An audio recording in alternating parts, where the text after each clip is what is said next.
Welcome back to the Throwdown. For those of you that have equipment, this week's workout is 10 rounds for time of 8 power snatches at 95-65 and 5 burpee box jumps at 24-20. If you do not have equipment, we have also posted an at-home version, so check that out on YouTube. The cool thing, though, this week is that both of these workouts are part of our 6-workout series for the Quarantine Classic. Hi, friends. I'm here to tell you about a competition on April 17th and 18th called the Quarantine Classic. We have 6 workouts over the course of 2 days, and I must say, we have a very nice exercise selection for those tests. So far, we have Chandler Smith, Noah Olson, and Travis Mayer committed to compete with us in the Quarantine Classic. But this competition isn't necessarily about the elites. It's about making sure that we preserve the spirit of competition in a time where a lot of people lost their motivation. So even though it's 6 tests, you don't have to be an elite athlete. You can jump onto the leaderboard for just one of them, or do them all and see if you can beat me. So your next question might be, what are the prizes for the Quarantine Classic? And that's a good question. Right now, we're gonna give t-shirts to the top 3 males and females. So we're gonna announce all the workouts live on Thursday night on our YouTube channel. Remember, this is a free competition. So if you wanna sign up and learn more, including the equipment needs for this competition, head over to trainingthinktank.com/quarantine classic. Now we're good. I think this will be a little faster than 20.1, even though it's very similar. I think 5 burpee box jumps will take less time than 10 bar facing burpees. But I think this will still have the same kind of feel in terms of spiking the heart rate if you go out too quick. It's gonna feel really easy to want to start an EMOM pace or even faster. So my plan is to just really try to keep transitions quick and find a pace that I can move with the power snatches, maybe starting with 4 touch and go and then going to 4 singles and then just getting right on the box, doing 5 burpee box jumps, step down, just nice smooth pace, and then just hold that as long as I can. 10 rounds. It's kind of monotonous, but we'll get it done. What about the mental game of going head to head with Max? Just stay half a round ahead of Max the whole time. What's your strategy, sir? It's to beat Mike. That's simple. No, I think I'm gonna mix in some touch and go, mix in some singles. I didn't do that in the open, which I think was a mistake. And Mike made the mistake of giving me the dead plate, so I could do singles with those. So I think I'm gonna do a mix of probably start with 8 touch and go, and then in the second round, I'll start with a couple singles, maybe do 4 touch and go, finish with a couple singles, and just try to transition back and forth until my heart feels like it's gonna explode, and then just survive and get through it as fast as I can. 5. Quarantine Classic, workout number 2. CrossFit workout number 2. CrossFit workout number 2. Get it right, Max. At the McGoldrick's house. The not real McGoldrick is actually in the workout. I decided after rep 1 that I was just gonna use my arms to do all my power. He's doing a barbell kettlebell swing. I did one with my hips, and I was like, that spiked my heart rate. Unbroken, huh? Yeah. Bold move. Yeah. Then you took a nice little break before your first burpee. I take a lot of breaks. That's my go-to strategy. This is a big body to be jumping, and I knew Mike's actually a pretty good jumper. Yeah, this workout obviously is something similar to 20.1, right? Maybe a little bit different. Yeah, originally we were gonna make people do 20.1, and then we thought, that might not be a good time right now to do that. So we created a little variation of it with the power snatches the same and the burpee box jumps instead of bar facing burpees, which I actually think was nicer. Yeah, I thought I did this too at my own house, and I thought the burpee box jumps, while harder for me to do, only doing 5 was way easier than doing 10 bar facing burpees just because the cadence was a little bit slower.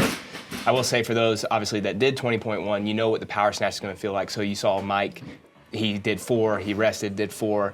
But you guys are kind of neck and neck, even though you went unbroken. The difference, though, I think, is long-term, if you're going to break them up, you have to keep your rest breaks as linear as possible to get a decent score on this. Yeah, the power snatches and the rest breaks, I feel like, are a huge separator. It's tough. In the last round, I tried to go fast on the burpee box jumps and actually jump down, and it's exponentially more work. Whereas if you just speed up the power snatches and do them unbroken, it's harder for sure, but I think it's a little bit more manageable in terms of overall power output. Yeah, what I did is I went unbroken on all my power snatches and as fast as possible, and then I went pretty slow on the burpee box jumps until the last 3 rounds. I really tried to pick it up, and that felt really good. Yeah. And I think, honestly, I was racing Mike. My strategy at the beginning of it was get a little bit ahead in the power snatches and just try to, like you see, I just kind of watch him and wait. And once he's about to go down, then I start. So Mike is my pacing bunny here. You're the lion in the shrub. I don't know if it necessarily worked out, but that's basically, if I'm competing against someone, I'm like, well, I don't care about the strategy. I'm just going to pay attention to them. They're doing the workout synchro. Yeah. I don't know. This is good for my training, but I'm not so sure it's good for Mike's. He's training down to my level. Yeah. And I tried to get back to the bar quick and try to get a lead. And I was like, oh, I'll do singles. And then I did a couple singles and was like, no, that is way too much work. And it definitely doesn't make sense to do that. So Singles on a light bar blow my back up, just the time setting up. Yeah, I agree. I think it makes it worse for sure. What's OBCF? Olive Branch CrossFit. Yeah, I think that's where they used to live, Olive Branch, Mississippi. So this is where you can kind of see, this is obviously where, not to say that you guys lost a lot of time, but where you're losing time to those that, you're gonna see some unbelievable scores. I think you're gonna see some sub 7 minutes on this. So. How do you know I wasn't sub 7? Yeah, I'm just gonna guess off your first 3 rounds. So Mike, for example, his first 2 rounds were like 2-second or 3-second breaks after 4 power snatches. That one got to 6 seconds, and I'm guessing that's gonna get a little bit longer. That's just where you have to be really careful and be disciplined to get back on the bar. And the same thing on the burpees is when you transition, I think from movement to movement, your transitions should always be quick. Obviously, you mentioned you were waiting for Mike, so that makes sense if you're racing. But if you're doing this by yourself, quick transition to the box, quick transition back to the bar, and then take your breaks in the movement after you get a couple reps in. Yeah, it makes sense. And I feel like you just need to have the system to support whatever your rest breaks are. I mean, some people, like this will be slow relative to the elites, but you know, that 95-pound barbell might be really heavy relative to somebody who's not as good. So you might have to figure out how to do like quick triple, quick break, quick triple, quick break, double, or something. You might not be able to break it up into 4 and 4 every round, or you might have to do singles and then take advantage of faster transitions to the box. Yeah. So just take that into consideration. It's definitely relative. And when I say, well, he went from 3 seconds to 6 seconds, I'm not saying that everyone needs to be at 6-second breaks, but wherever your braking system's going to be in the workout, you have to try to keep it tight within that range, because what happens is I think it gets 15 seconds, 20 seconds, 25, and they become exponentially longer than they should be. Yeah, you don't realize how much like just little time gets wasted when, you know, you're taking a 6-second break and you have 19 transitions. That's just a lot of time versus a 3-second break when you have 19 transitions.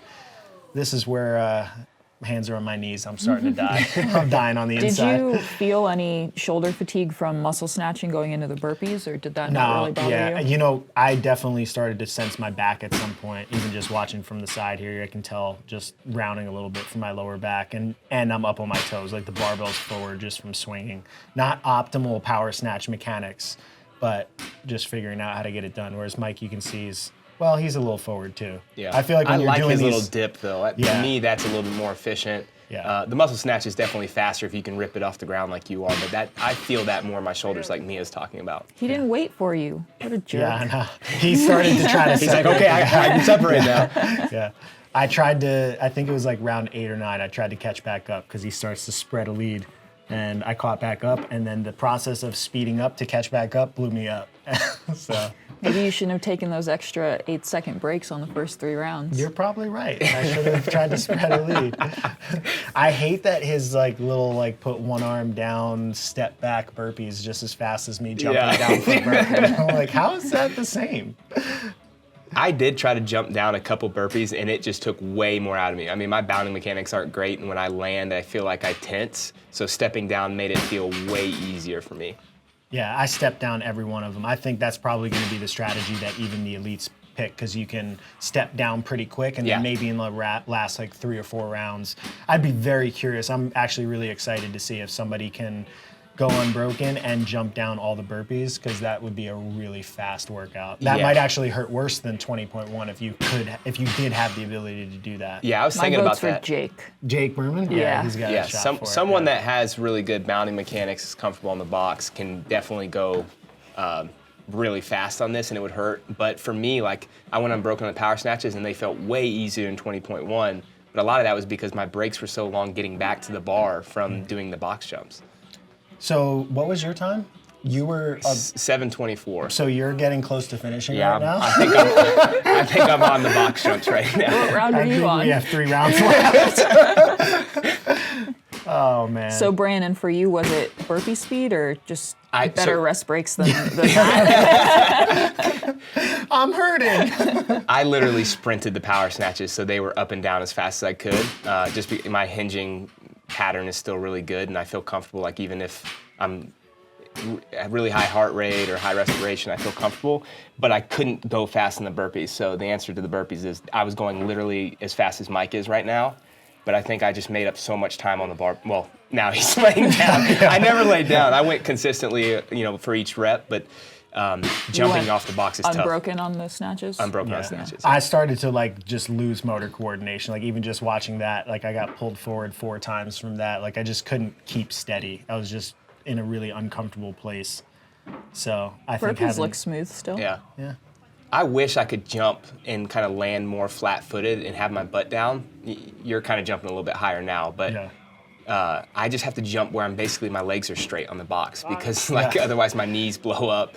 So definitely not ideal. So this is where I knew Mike was taking a break, and I think I rested and then tried to go 8 unbroken to catch back up because I was in my head. I'm like, you can do it. You can beat him. You can beat him. You can beat him in a burpee workout. Well, it's good that you believe in yourself.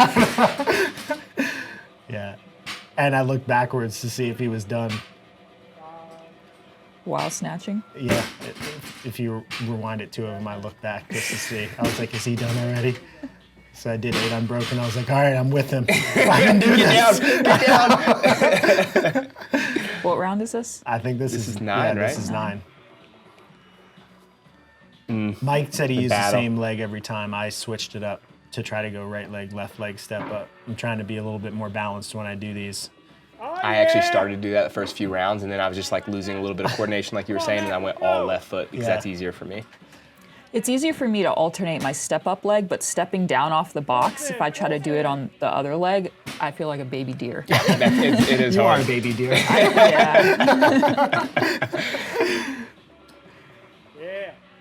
Final I round. know, Mike took a break, and I was like, I can catch him. He's broken again. I see him look back. Why didn't you just face him from the beginning? You guys should have looked at each other. Tight garage setup. Oh, that would have been awesome, Face though. to face. Mike's bar went right into the bikes over there. And then I think I tried to jump off all of these, and Yeah, look at you. I had a little bit of a There you split. go. I Little bit of a tried to kick. catch him, but it was a little too late. Definitely makes the workout hurt worse at the end. I still consider it a win that I'm this close on a burpee workout, and consider it a loss for Mike because he lost by 2.5 minutes to you. Good job, And guys. he had to lay down. I tried to save my dignity, You're holding on to the pegboard. questioning life. What are you thinking right now? I can't believe I have to do the at-home workout. Why did I agree to this? Look at that fancy floor mat. Yeah, that's from his 1934 games experience. I'm disappointed to say that my plan failed. Mike beat me, but I actually felt like I executed pretty well. I deviated from my plan. I did 8 touch and go. I think I did 2 singles or 3 singles somewhere in there, and then mostly I did the sets as either 5-3, 4-4, because I was trying to keep up with Mike. And then in the last 2 rounds, I went touch and go to try to catch him, but he had a little bit too much juice. And burpees I did smooth and steady and continuous, ended at 9:59, so it's about a minute rounds. And it took me like 40 seconds to do a round, so it's basically like 40 seconds of work, 20 seconds of rest to finish that. I'm sure the elites will crush it, and everybody else, I hope you lose to me. It went pretty well. I got maxed just by a little bit, which I'm perfectly fine with. There was a point in the middle of the workout that I started to feel sorry for myself. I was like, I'm tired, it's early, I didn't sleep well, just whatever. And then I realized like my son is sitting here watching me, and I realized the massive amounts of shit talking that would follow if Max beat me in my own house with my son watching, so I picked it up at the end. The plan was, I thought I was gonna do some singles, but I think I ended up doing like 4 and 4 touch and go for the majority of the workout, and then I think I went unbroken the last set. I'm not positive, kind of blacked out a little bit. And then just tried to like keep transitions fast, but it's a good one, simple, painful. Good luck. Yeah. it's a wrap. You know what I'm saying? Your boy Project Pata in this thing, man. Hey, look, man. Thank y'all for watching Training Think Tank's YouTube channel. Y'all hit that motherfucking subscribe button. You know what I'm saying? So y'all go ahead, man. Thank y'all for watching the channel. You know what I'm saying? Hit that motherfucking subscribe button. Let it be known what it be known. What it be known. You know what I'm saying? Pata.